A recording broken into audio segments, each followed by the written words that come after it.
Welcome back to Energy 101. Today we have Robert Miles from Momentum, and I'm going to kind of cut into a little intro we had before the show here while recording, just getting a little behind the scenes and story building of what he's done, because this guy has done everything and been everywhere. Kind of my AI experience was a little early to the hype, but it was before AI really caught on, and I was using it in the oil and gas industry. And it was a derivative. It came from another company, which, by the way, always my best stuff comes from something else that almost works, but not quite. So I was doing this big database analysis for reserves, doing reserve analysis and stuff for, medium size to large size oil and gas companies using satellite data. So that was kind of our niche, using satellites to, satellites were kind of getting more and more interesting. They could identify minerals, they could identify, hydrocarbons leaking out, et cetera. So we were able to combine all that in an intelligent way. I was actually using an SMU professor at the time. And then we got the idea of, heck, we're actually trying to sell, hey, we can find oil pretty well, we can identify it. And so we were going to investors going, this really works, because we made a couple of identifications, a couple of predictions, they turned out to be right. So let's cash in on one, it's ridiculous. And so, we met with oil and gas guys, they liked it, but they were so cautious, it's always a multi-layer approval.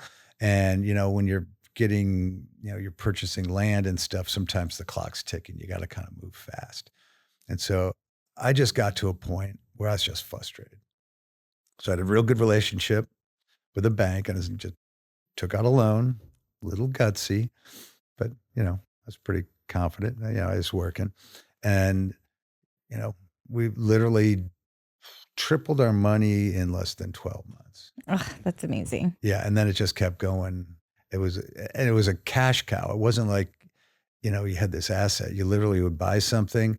We'd buy something, and literally by the time we were ready to close on it, they'd already announced it. It had already gone up in value. We'd already locked it in. We'd have like 60 days pay for it, and we'd turn around and sell it before 60 days were up. We're like, that's so cool. Yeah, this is nice. This is really where it works out. And it was using AI to just something simple, something stupid, just predicting where operators were going to go next. And we used an algorithm, a number of algorithms, looking at their past behavior. They can always change direction, and then you've got to go. How long ago was that? I think it started in 2016. Okay. And kind of wrapped things up around 2019. That's when I started to get more into the recycling. I kind of wanted to do something different. So it was a really, like I said, real just spit out cash. No one else in the land business, you can imagine land guys aren't exactly the high tech type. It's just a predictive model that worked better than guessing. Mm-hmm. And we also found in the industry, there's all sorts of pricing errors people would make. Like they'd go like, oh, well, the price of land over in this county or over in this township is X, but over here it's Y. And you're looking at the reserves and you're looking at how the formation pans out. You're like, it doesn't stop at the township. It just kind of spills way over here. Yeah. And then you map it and you're like, yeah, I'll pay little for getting your property, and it's just one of those opportunities where it doesn't sound all that challenging, and it wasn't, but it's like, if everybody's using, glue and you discover nails, you can build something better. And that's what happened. Everyone was just kind of, putting their finger, kind of going, yeah, this makes sense. And we're like, or just literally just buying a whole bunch of stuff and hoping, using a portfolio effect, hoping it works out. Yeah. And we're really targeted to say, okay, we're going to buy these 5 and that one and this one. It just felt like cheating, actually. I feel like when it's too easy. Yeah. But you know what? You got to enjoy it too. Yeah. If it's really easy, it doesn't always last. Yeah. Yeah. So I think we go down a topic that is huge right now, and we got the perfect guy who knows a lot about it. This guy knows, he knows everything, and he knows about this too, and that is everything from rare earth minerals to recycling batteries, recycling metals, all that. I don't know what specifically, what niche we can go into, but I'm excited to hear about this because we have not even touched near this subject today. Yeah, I feel like I know nothing, so I'm excited to ask all the questions. Yeah, I mean, let's just start with a generalization. What is your experience with basically what I just said, maybe specifically what Momentum does? Sure. And let's break down this industry. Sure. So, broadly, what Momentum focuses on is critical minerals. And critical minerals in the US kind of falls into three broad categories. It's basically energy related, it's also military related for safety, security, and then it's kind of what I'll call critical industries like semiconductors, things like that, which you need for AI and everything else. On top of that, what also makes them critical is what I'll call fragility in the supply chain. Meaning, for example, it's all concentrated in China. For example, China has a huge concentration of many of these critical minerals. So just the fact that they can control the supply chain and turn it on and off at any time makes it critical and important. So again, Momentum focuses on a broad range of those type of minerals, but to really kind of dive in a little bit more, which is also most important to the US government and consumers, is the battery side, specifically lithium-ion batteries, which is in all the electric vehicles. It's going to be in all the robots. They're going to have tons of batteries, and those are coming. Not replacing us, but other people. Coming down the pike, and also rare earth elements, which are basically in all your magnets. Okay, and that's again also in electric vehicles. It's a big component in the military. A lot of, for example, our submarines, our aircraft, particularly the higher tech ones, use a lot of magnets, which use rare earth elements. So governments really woke up to this. And I think a lot of people are getting an education too, just being exposed to the news that U.S. specifically is vulnerable to people turning off the spigot for a lot of these rare earths. So that's kind of how you focus in the industry. So that's kind of the broad brush of rare earths. And the other way to think about it is kind of the last thing I talked about was fragility of the supply chain. So in a real simple way, what does the supply chain look like? Well, usually it's mining, okay?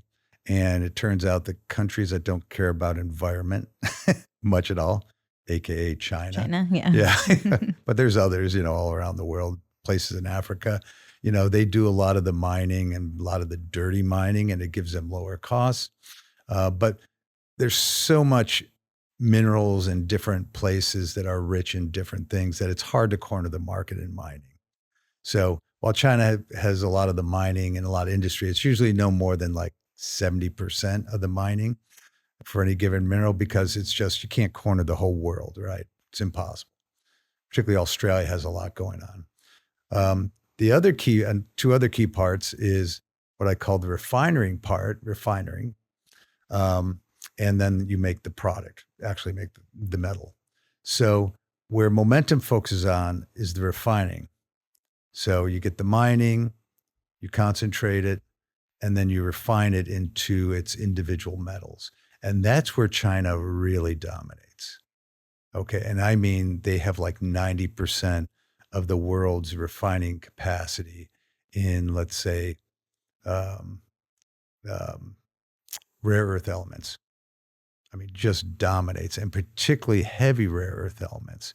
And again, heavy rare earth elements allow you to use, for example, magnets when the temperature gets high in the industry. So cars, you have magnets for the brakes, et cetera.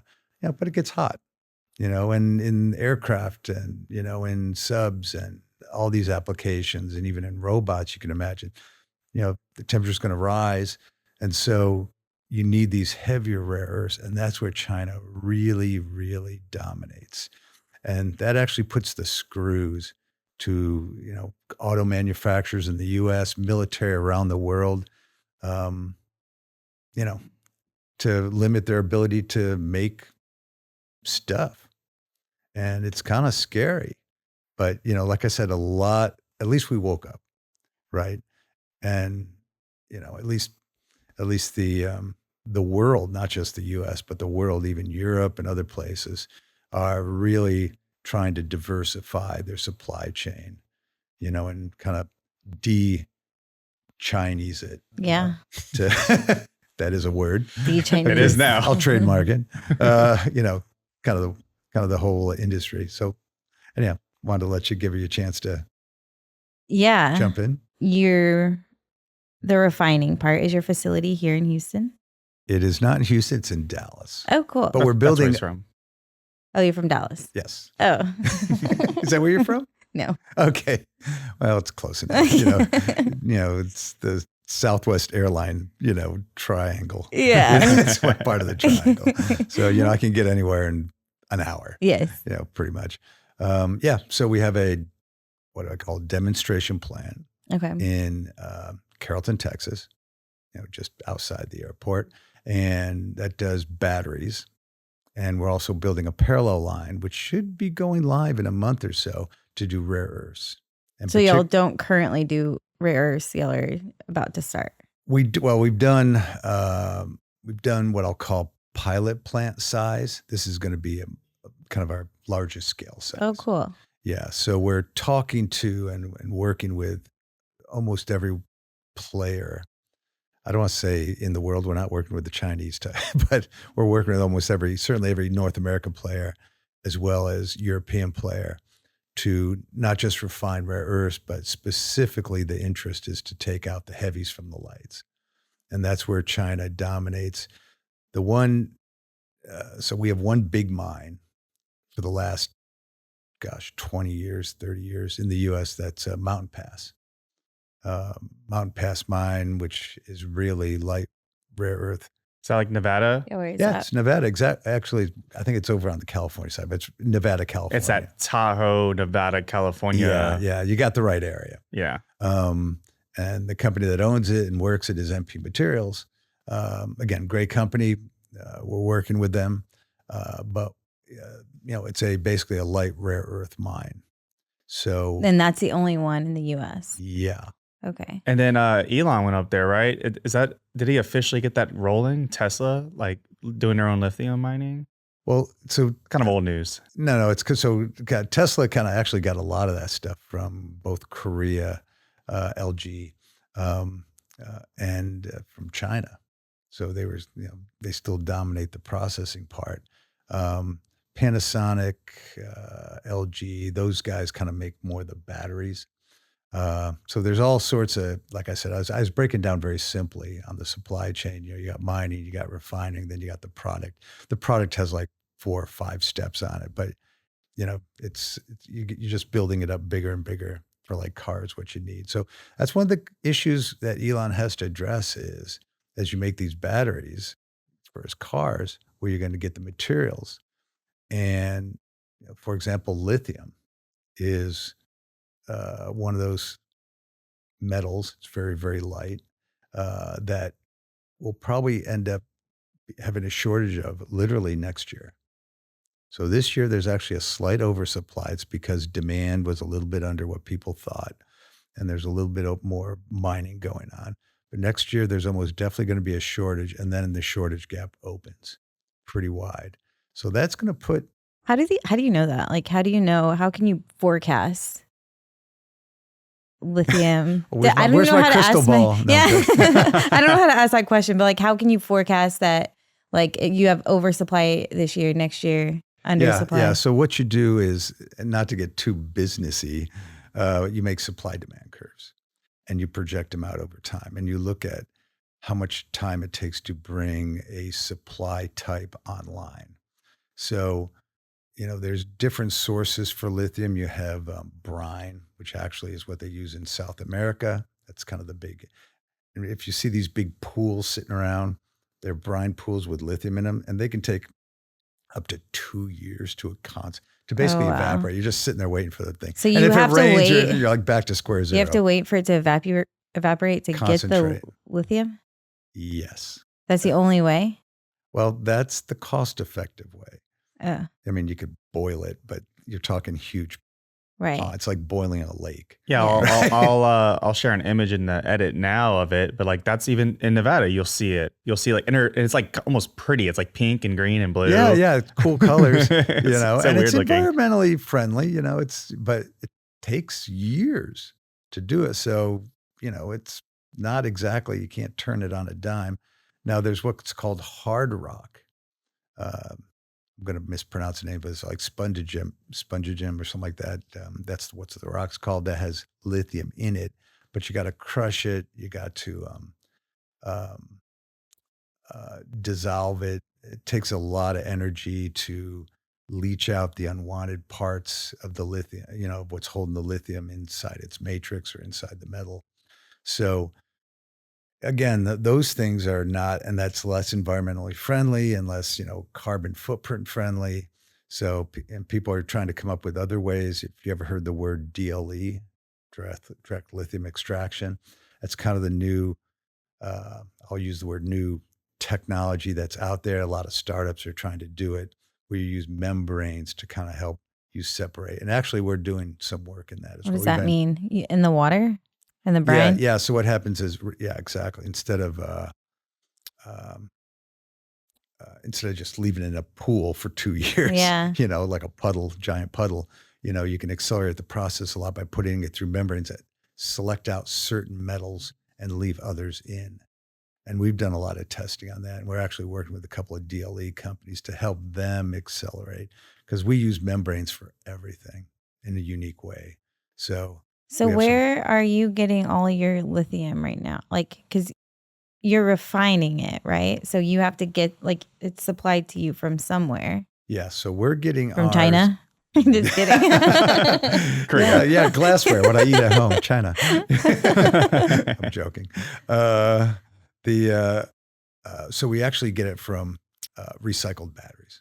Recycled batteries are manufacturing waste from making batteries. So again, batteries they're basically made with lithium, cobalt, nickel, and manganese. Those are the four main components. I could go into a whole lot more detail on batteries, but I'll leave it kind of somewhat simple. So when we process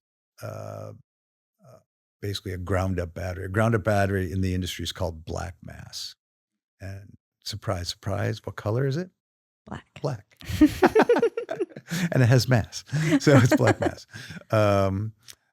So we basically process that. We put it, we dissolve it, and we take out all the other unwanted metals. And then we, extract the cobalt, which is worth a decent amount of money. We take out the nickel, which is worth a bunch. And then we take out the lithium. And the lithium we take out, it's highly, highly pure. It's battery grade. And, you kind of get it as a byproduct of the whole extraction process. So that's where we get the lithium right now. But we're also working with other companies to take it to connect more into the mining side. Got it. Yeah. So that's actually how our technology is evolving. And again, it was pretty much focused purely on recycling, end of life, or manufacturing waste or something like that. And that went for rare earths as well. But now we're found out, as we get better and better at it, we can help accelerate bringing mines online, for example. Mines can take somewhere between 7 to 15 years on average, about 10, Wow. to come online. So, How come? well, you got to qualify the mine. So permitting can take years, by the way. So there's still places, like, is this in the US? Like, Almost, so the only places you can do it really fast are the places that really don't care Okay. about the environment and can get their capital super cheap, so that they're willing to just Right. blah. So China has several big mines. The US actually has a very big, Mountain Pass is actually a pretty big, globally rare earth mine. So we're kind of lucky to have that. And it's like our least populated part of the country. Like literally nothing's there. No one's there, right? Yeah. So there's no like NIMBYism. It's just kind of like the Wild West. We're in the Wild West when it comes to rare earth and if minerals. you look at the permitting process, it is kind of like the Wild West. That's why the companies locate there instead of California, is because California is like, they have all these, you got to look at every critter on the planet to make sure they're not impacted. And, you go in the middle of a Nevada desert and course, there's no animals there, or at least a couple lizards. So, the number is really small on what you have to worry about. Um, yeah. So, yeah. So anyhow, the mining part takes a long time, not just the permitting, but bringing it up to speed. So when you mine, just get a little bit more in the details. You're not just moving dirt around. Obviously you grab the dirt, but you got to at least remove some of the crappy stuff. So that's where you have to end up leaching it. That's where you end up sometimes having to cook it a little bit, roast it, and you do that to take out some of the stuff you don't want, like oxides. So at like Mountain Pass, for example, they have a lot of cerium. Okay, well, you got to roast it, you got to leach it out. Once you do that, now you got a much more valuable concentrate. Where now you can do something with it. You know, every mine's like that. So you got to kind of spend years tweaking the process, making sure it works. The problem is you end up with a process that's really only good for that mine for the most part. They're all tweaked. And if the ore changes too much, then you got to change the process significantly. And that's actually where we come in. So this is one of the ways we can help mines is we have a whole lot more flexibility.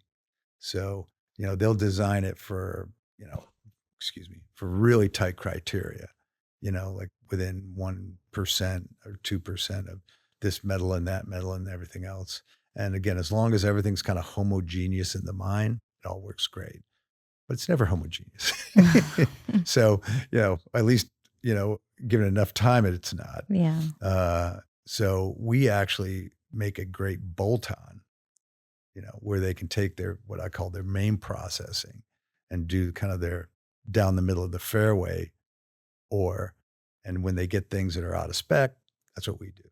We handle the out of spec stuff. And over time, the out of spec stuff gets bigger and bigger and bigger. So anyhow, and that actually helps the economics of the mine, helps to get online faster. Yeah. And, kind of in this market, in this geopolitical environment, speed's important. I'm pretty sure Trump just signed a deal from his meeting with Xi Jinping in China to give us access to rare earths for a year. So the bet is how far can we get in a year? So now they have a whole lot less leverage.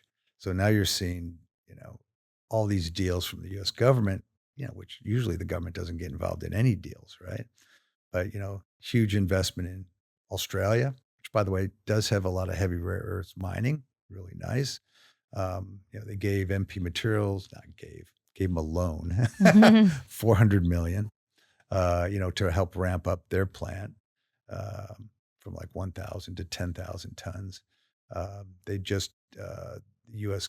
government, I'm not sure if it's a DOE or DOD, gave another big loan to Vulcan, about 1.4 billion. So the U.S. government is really putting money out there to make this happen because they realize the clock's a ticking, and they may avoid a bullet right now, but a year from now, they got to cross the same Rubicon again, with the same country, but they better be in a better position, so it's kind of a foot race right now. It's kind of geopolitically, intriguing. Yeah. As long as it turns out well. Yeah. So, Yeah, you can't talk about the batteries and the rare minerals without talking about China, talking about Africa, and just like the they kind of have a chokehold on everyone because they literally have the mines, but because they have the unethical practices that we would never do here, in a million years. yeah. And so you got to bring that stuff up. Yeah. I mean, it's like the DRC, you're talking about. The Congo, the yeah. Congo, they have I think they mine like 70% of the cobalt. Well, that was a big issue just a couple years ago because, they're pretty much at war constantly, so you got the rebels against the government and they're fighting back and forth and, huge amounts of money involved and plus world supply, right? Well, as it turns out, the whole industry, and this is something that's also interesting in batteries, is materials change. So there used to be, it was like 3 or 4 years ago, the cobalt content in a battery used to be like 10%, 10, 12, 15%. It's quite a lot. Same amount for nickel. Now the ratios have changed. Now they have what they call NMC 811, which means nickel is a ratio of 8 to 1 to cobalt. So now you got like, 20, let's say 28% nickel, and you got like 3% cobalt, sometimes 2. So when we process stuff, we see 2% cobalt, 1% cobalt. What that means is cobalt supply is a lot less riskier than it used to be. That's all because the industry moved away from it, both from a supply risk standpoint, but also cobalt was the most expensive mineral by far. It's like twice as much expensive as nickel. So I was about to ask if it was like intentional because of the practices. They're like future proofing the industry. It's like, if cobalt's hard now, imagine in 10 years, 20 years. Oh yeah, years, it was there were forecasts on cobalt where it'd be. Let's not get used to this shit. Yeah. Well, everyone is like, this is not going to end well.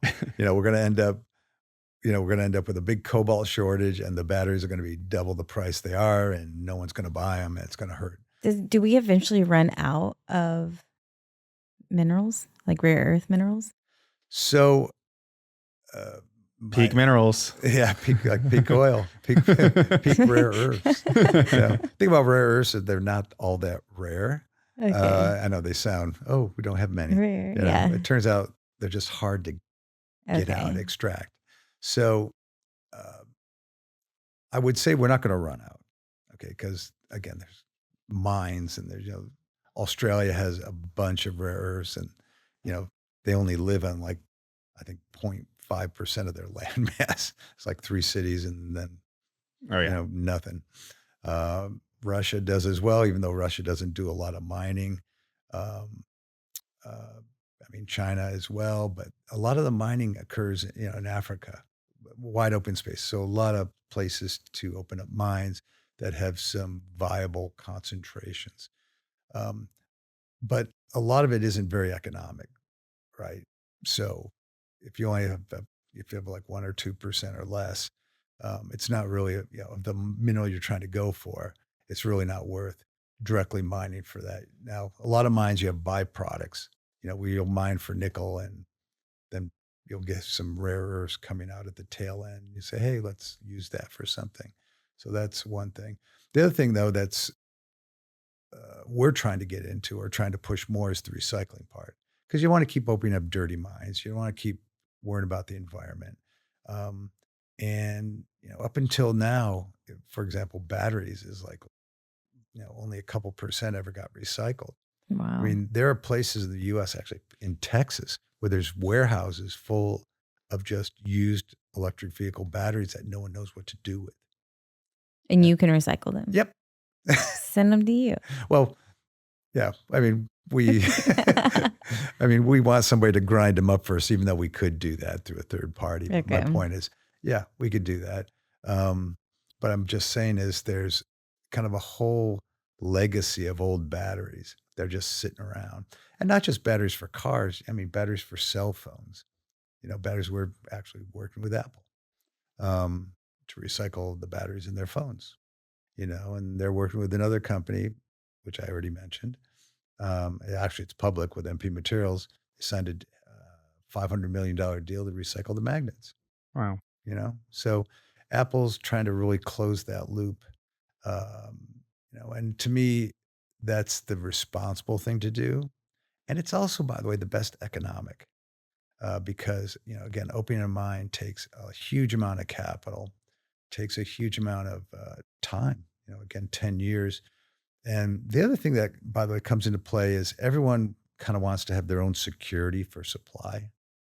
No one once you look at what China can demand and, how they throw their weight around on not just batteries, but rare earths and everything else, everybody's like, maybe we should have some critical material security for our country. So the U.S. has obviously woken up on that. Europe has as well. I mean, Europe wants to have their own recycling units inside Right. I mean, They're- they're not gonna mine, and No, I they're mean, not going to yeah, mine in Paris. Europe's always shooting ourselves in the foot when it comes to their energy sources, and a lot of people in our community love to bring that up. But yeah, I mean, they can rely strictly on recycling. Europe, So the short answer is no. of course. But they can mitigate some of it. And I mean, the other way to think about it is if you don't recycle it, you got to landfill it, and you either got to put it in your backyard or you're shipping it over to Asia for them to do something with it. You don't want to keep because they'll actually recycle it over there. So, you don't want to send something valuable overseas, but you also don't want to bury something toxic in your backyard. Right. Flammable. Oh my gosh. So yeah, I don't know if you've ever taken a lithium-ion battery and kind of broke it. I've seen lots of videos. You like pour water on it and it like blows up. And we all know what happens with the old Samsung Galaxy, that one line where they were blowing up in people's bags and airplanes and stuff. Oh my gosh. Yeah. I mean, things on planes. I mean, I literally just to test took a little packet and just broke it. The lithium content's crazy. And I couldn't hang on to it. It was so hot. It would Wow. burn you. I mean, it would burn you seriously. It's insanely reactive and Get a little air yeah. in the lithium. And I mean, yeah, it's dangerous. And, I didn't have a thermometer or, a thermal gun with me or anything, but it was too hot to touch at all. I mean, I mean like a second, like touching a stove. So really dangerous. And so, so you got lithium, which is really dangerous. And then you got the other stuff, which is toxic. You don't want to get cobalt leaking out into your water or anything like that. So, or even nickel for that matter. Yeah. So I've heard that's why like the aluminum industry is still kind of, hanging in there because it's not so reactive, and the aluminum batteries can be technically used in cars and larger scale, maybe military and stuff like that. We think of them at a consumer level as like the cheaper AA batteries we put in remotes and stuff. But we just had Jason and Nada just had someone on their podcast who he has a whole industry just off of aluminum, kind of piggybacking on what the big boys are doing. yeah, aluminum actually is part of all the EV batteries. I think it's part of the, so you have The mix. two strips. You have copper and aluminum kind of as the anode cathode strips, exactly the strips to carry the electricity. So everything we see, we got aluminum in. We don't recover it in high purity because we're recovering so many other things that are worth a lot Way more. more. But it's part of our byproduct, and we actually sell that. So we actually recycle the aluminum back in the industry as well. Same thing with the copper. They're valuable, but they're not that valuable. Yeah. So, but we make sure we don't get rid of it and recycle it back to whoever wants to buy it, and can kind of keep a closed loop. But that closed loop is really, it's called a circular economy. If you want to get the buzzword, where you buy it, you use it, you don't throw it away. You basically recycle it, you grind it up, and then you make a new battery or a new Yeah. magnet out of it or whatever, and it just kind of goes in loop. Life cycle. Yeah, exactly. So it's important. That's where kind of the whole world is shifting and start to wake up about, was trying to keep as much things circular, and also circular on a country level, because no one wants to be held hostage. Hey, we ran out of this. And I think you even saw in the news Norway, on semiconductors. Norway actually took over a company that was Chinese because it was critical to their country's manufacturing. It was a semiconductor company, but it just tells you that is going to happen. Something becomes critical. Countries are just going to take it over for national security reasons. Can't really blame them. I mean, I'm kind of a capitalist, through and through, but you gotta make sure your grandma's safe or your Yep. kids are safe. Yeah. Yeah. Yeah. Exactly. I'm getting like this whole like big picture moment where, we kind of like, we invented like electricity and like cars around the same time. And the petroleum hydrocarbons is what fueled that till this day, basically. And now we have the same thing happening with EV cars and high performance computing. You keep saying semiconductors, so I'm basically saying that. So, 100 years later, we're doing good with the hydrocarbons and stuff. So, is this just a repeat scenario, you think? And like in 100 years, it's all going to work out, or is it a little bit different if you zoom out, right? Because Yeah, you're asking a real futuristic question. Crystal ball again. Yeah. So there are critical. So industries go through. We went through the Industrial Revolution, manufacturing. Then in the U.S., manufacturing is like, well, we can't do it cheaper than the guy down the street or the guy across the ocean or whatever. we did have a few decades of like LA being smog ridden and a few little hiccups, but And I lived there. I was actually there. I was actually in the there in the late 90s or late 80s, early 90s, where you could see, on a bad day, you couldn't see the mountains. I used to live near the mountains. So I was like, this is not good. So industries go through cycles, right? And you see that, if you're in oil and gas, heck, you've probably seen a dozen cycles, and peak oil predicted probably 5 or 6 times, in my lifetime. Now for semiconductors and certain things, what you got to be, semiconductors, rare earths, there's always substitutions that are coming up, right? So for example, you got AI. Well, AI with, high density chips, coming up from some of these key semiconductor players. Quantum computing may end up eating into that market. I was waiting for that. I was baiting him. The hook got me. Just reel me in. So there's substitutes. Something I did mention, for example, graphite. Graphite's also supposed to be, we're supposed to have a shortage of graphite. But one of the things that's mitigating that is now silicon's being substituted in place of graphite. So all of a sudden, while graphite was kind of a big issue, at least among a couple of the geeks tracking it, it's not that big anymore. Petroleum, oil and gas.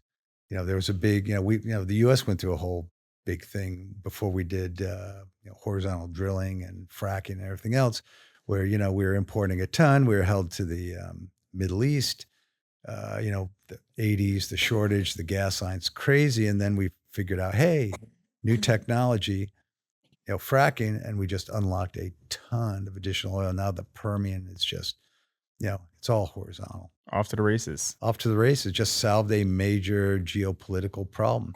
Yeah. So whether it's an industry going through a cycle because there's substitutes or new technology comes along, it almost always does, at least for how you source it. Now, oil and gas has been really robust in, basically holding its market share. For example, it's almost 100 years that all cars were pretty much oil and gas, gasoline or diesel. The EVs just started to kind of knock on the door in the 2000s. 2005, there was a big misfire. But what was it? The Bolt or the whatever, something like that. The Leaf, the Bolt. Yeah, I think the Bolt was one of the early ones. Yeah. Yeah, which is interesting enough because that's where Elon started. Tesla was right after that. So good timing, lucky timing, Yeah. both. Yeah. So I wouldn't make predictions because I think everything's going to change. For example, this is kind of a crazy semiconductor example. When I was at McKinsey, I did a thing for TI where TI made a lot of the chips that went into cell phones. And TI was going, well, maybe we should do some software that fits on our chips, kind of the operating system. And if we're going to do the operating system, let's do some apps. And so we all got in a room and said, okay, well, is the app market for cell phones, is that going to be small or big or medium? And God, we were horrible at predicting the future. I mean, we were like video, maybe a little streaming. No one's going to TV on a phone, get out of here. Yeah, right. And now you could literally probably, I don't know how many apps there are, but probably in the order of 1 million or several million. Easily.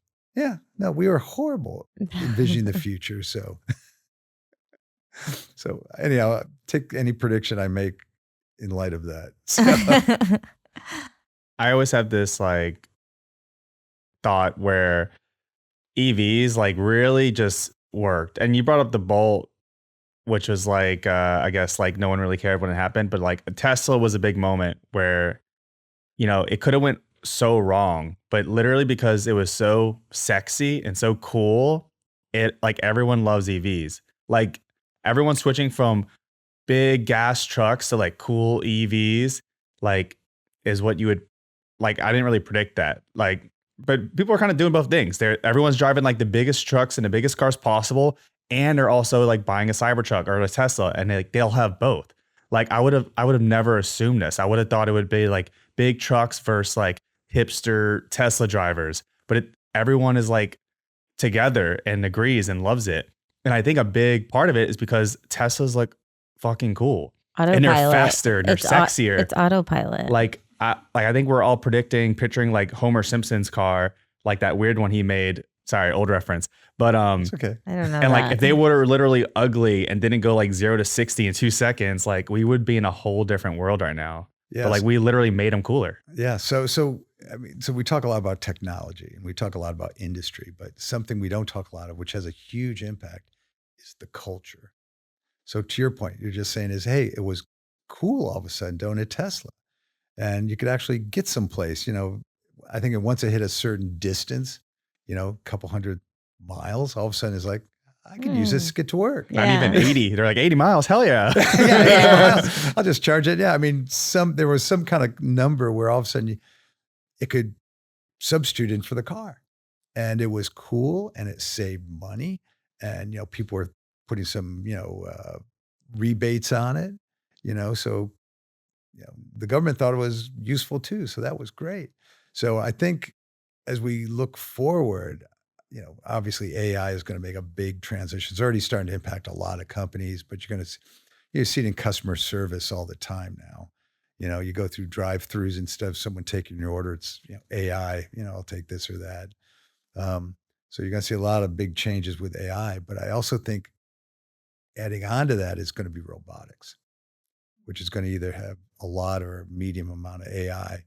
And, you know, you're going to get more and more robots that can do physical things, you know, interact with the environment. And that, by the way, is going to drive the demand for batteries up. It's going to drive the demand for rare earth elements up, for the semiconductor minerals, like, again, gallium or germanium. Those are kind of the two critical ones in semiconductors. It's going to drive that up. That's not really figured in that much in the industry. I mean, you have Amazon announcing, I think they're going to announce they're going to replace all their warehouse workers now with robots. And they're going to make them pee in bottles. It may look like oil, but yeah, they're going to give them little oil cans to piss in. Little oil cans to piss in. That's funny. Yeah, see if there's any leaks being, you know, look for the leaks on the floor. But that's, but that's kind of where the world's going. And that's, I mean, it's an opportunity and kind of, you know, kind of scary, because it means a lot of people are going to have to change what they do. I'll be retired by then.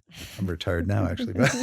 Oh, please. You'll be like investing in like crazy robot or like rockets by then. Yeah, I will be. Your next venture. I will never die. But I mean, the world is going to change in dramatically unique ways, which no one can pick up. And like I said, my experience when I was trying to forecast apps on a TI smartphone was horrible.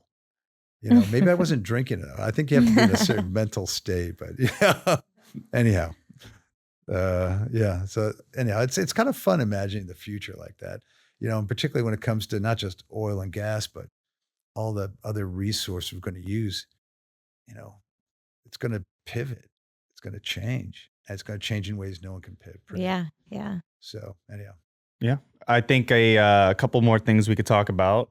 This is really just like a broad spectrum of batteries, metals, and I love it. So this is great. It's kind of fun. And then we can start getting on people who are more niche now that we kind of got an understanding. One thing I want to talk about as we wrap up here is, do you know about the metal company? The guys who are out in the Pacific, like Polynesia, digging up those, like sucking up those like weird rock creatures at the bottom of the ocean. They're actually creatures? I think, are they alive? Or yeah, there's like some kind of microbes. Let me check this. Have you heard of that? Like it's been covered in the last few years. I might have heard something, but I need a little bit more. So they get these barge boats. It's literally middle Pacific, like one of the most pristine, untouched parts of the ocean. So it's controversial. And they literally have a big hose, like tens of thousands of feet, sucking up these like rocks, and they're full of some kind of element. Oh yeah, I mean, so this it's called offshore mining. Sounds like what they're doing. So what is in these rocks is probably, I mean, it could be something like palladium or something worth crazy amounts of money. And that's probably what they found, because mining offshore is not cheap. You know, having these hoses go down and suck up these rocks is not cheap. I mean, you've seen on TV where they mine for gold that way, right? They'll go into Bering Strait and just suck gold off the floor or whatever. So to get these rocks that are in the middle of the ocean, you got to go way down, obviously. My guess is it's something like palladium could be. It's one of the really rare ones. You got it? No, I don't know what you're talking about. Oh boy. It said, I mean, I found one little creature thing that was, I'm not sure they it's call a creature. they call it Metallica, and it says it lives among manganese nodules, which are rich in metallic elements like Here, cobalt, copper, and nickel. I got it. Here's an AI overview. The Metals Company is a deep sea mining company that explores for critical metals from polymetallic nodules on the Pacific Ocean seafloor. So they're called nodules. They're not creatures. Yeah, nodules are just, it's the morphology. It means they're just small things. Polymorphic. You'd use the word polymorphic? Polymetallic. Okay, and here's what's in them. The nodules. A lot of metallic. They contain nickel, cobalt, copper, and magnesium. So like literally all the things we need. And there's just an abundance of these nodules on the seafloor. And what's funny and what makes this half the audience roll their eyes is that the biggest concern is just the animal life. Basically, the loud noises like is so intense it can kill or disrupt the environment. So everyone's like, it's like, okay, we've got an unlimited supply of metals, rare earth metals. All we gotta do is suck them up, and all these people are invested. Oh, but the animals are dying, and I care about animals, but you can imagine the people who are just like, screw those dolphins or screw those. Well, I bet that's why it's so expensive too, is all the it's pretty red tape. Yeah, I mean, now that I have heard about that, but I've also heard industry people say, that's not a very economic way to do it. It's a pipe dream. Yeah, haha. Yes, see, they use a pipe. It probably interferes with the animal's mating cycle. I know it would do that with mine. So I require total silence. Okay. That's probably Debbie. I won't make the edit. But anyhow, it's a source that they can get. And I would say if you look at the marginal cost, have you ever done a cost curve? You have kind of different marginal costs of the next best option. That's probably way up on the cost curve, meaning, it's probably like 3 times more than the mining. Now, it may be a little faster and it may come in high concentrations, but I can't imagine them, moving 100,000 tons with a vacuum cleaner. I don't know. People are really covering this. I'll pull up something now. A big YouTuber, Johnny Harris, he covered it. And then more mainstream people like John Oliver covered it, actually, like a whole episode. So I'll throw those up and you can look into it. Yeah. This is one of those moments in a show where it's like I hear something on like YouTube and I'm just like, this guy probably knows what it is. And I say it and they're like, not really. And I go, okay, never mind. So it's like, but let's end with one more talking point. That's like kind of a favorite of mine and Julie's on the show, which is talking about modular sources, like modular nuclear reactors or whatever. Yeah. And reading about you have something to do with modular batteries or something like that. Modular recycling. So our technology at Momentum, again, it uses membranes. So the membranes, you can put them in series, put them in parallel. So you can literally match what I'll call the capacity of what you're trying to recycle to the supply. So in whether it's in oil and gas or in mining or whatever, you get large economies of scale. So everyone builds plants that process 50,000 tons, 80,000 tons. You build these big monstrosities that cost $500 million or $1 billion, whatever. And that's how you get the economics, right, to work. We don't have to do that. So our economics are pretty much the same from a huge range of scale, whether we do 10, 20,000 or whether we do 1,000 or 500. And it's all because we do it with membranes and everything scales, the cost scales, the expense of actually doing the processing scales with it. So we can make very small processing plants and we sell them. So, one of the niches we hadn't even dreamed of was printed circuit boards. Okay. They prints off, they make their printed circuit boards and they have hydrochloric acid with a bunch of copper and other stuff in it. And they're like, hey, can you help us recover the hydrochloric acid and take out the copper? And we're like, sure. And, the plant's like literally smaller than the table. I mean, it's really small, but that's what they need. And luckily there's like 1,000 of them. So it turns That's into crazy. a viable business. That's awesome. We're selling another plant in India. They're starting out small. They don't really drive a lot of EVs there, but they drive a lot of scooters. And, they get a lot of, and I mean a lot of scooters, where they, Oh yeah. was it 1.4 or 1.4? I mean, it's just the way they're portrayed in movies and television, like media. You just see it. Yeah. Yeah. There's tens, probably more than tens, probably 100 million scooters there, and they're just, they're trying to figure out what to do with it because they don't want to just become the dumping ground of scooter batteries. So, we're working with one of the major companies over there, setting up small plants. And again, if you look around the world, the thing about batteries is they're very distributed, right? They don't naturally, everyone has their car, everyone has their cell phone, everybody has their computer. They're all over the place. So even if you aggregate them, you're only collecting like maybe 10%, maybe 5%. So you want to make sure that whatever you're setting up, whatever you're recycling matches the supply. And if supply all of a sudden doubles, you want to be able to double it without taking like 2-3 years to do that. The other good thing about what we do is, again, chemistries change a lot in the battery world. It's changed like 4 or 5 times since I've been involved. And the other thing that's really good about us is our same plant that we design can handle a wide range, for example, of cobalt, whether it's 10% cobalt or 1% cobalt, whether it's, 5% nickel or 30% nickel, or whether it has, aluminum, a lot of aluminum or a little aluminum or a lot of copper or a little copper. Same plant handles it all, just a little tweaking.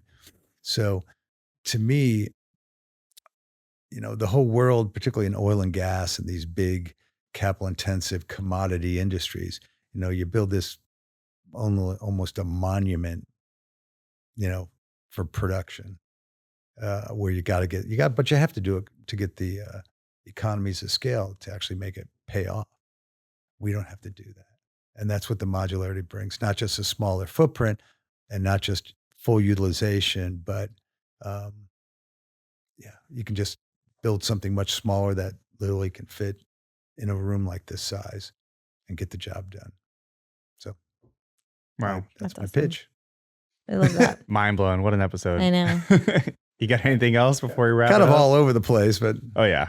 I like your question about the mining company. I wish I'd prepared a little bit for that. But Well, just look into it. It's so fascinating. no, I have The heard of it. controversy is fascinating. I've actually heard about it. Yeah. But I didn't quite recognize it when you said it. Yeah, no, it's like there's environmental issues, but I kind of want them to suck up a few of those bad boys just to see what happens. I mean, I think they already are or something. I don't know. Yeah, that's funny. It's a wild See what world. animals die? No, I think it's more theoretical. I mean, I think it's, it has to bother the whales. It has to. Whales Right. don't That's what gets the discussion going. It's like, well, what is it actually doing? And when you talk about noise killing things, it's like, it's hard to process that. Just on a human level, it's like, is it like, can noise really do that? It can be annoying. It's hard to understand. Yeah. Right. But, is it killing something? Yeah. Are these things made out of paper? What the heck? Well, now that I've said it, it's out in the public. You're gonna start hearing it now. Frequency illusion. You're gonna hear it like in a week. You're gonna see a headline or something, and you're like, oh, I saw that. Gotcha. Oh, that's interesting. Any final questions? I don't think I have any. I think that was really great. Yeah, we really went all over. So we'll have to have you back on. Editing effort. I'm sorry. What No. We'll have to have you back on. You'll have to get us into contact with people who can really get into detail about stuff. I mean, you can have a whole episode about the purity of these metals. Oh, if we just about recycling. It's all chemistry, too. Which personally, I like chemistry talk. I don't understand half of it, but you start naming off all those elements. It's like I get a little excited for some reason. So just a nerd in me. But thanks. So Dr. Bob. Your name is now. It started off Robert Miles. You're now Dr. Bob. I'm a doctor, actually. Yeah, Dr. Bob. Dr. So Bob. Dr. Bob. Dr. Bob. Thanks for the laughs. Thanks for the dad humor. you out dad humored me for sure. And thanks for coming in from Dallas. It was a great episode. My pleasure. Really enjoyed it and hope to participate sometime in the future. Yeah, thanks guys. so much. Thank you.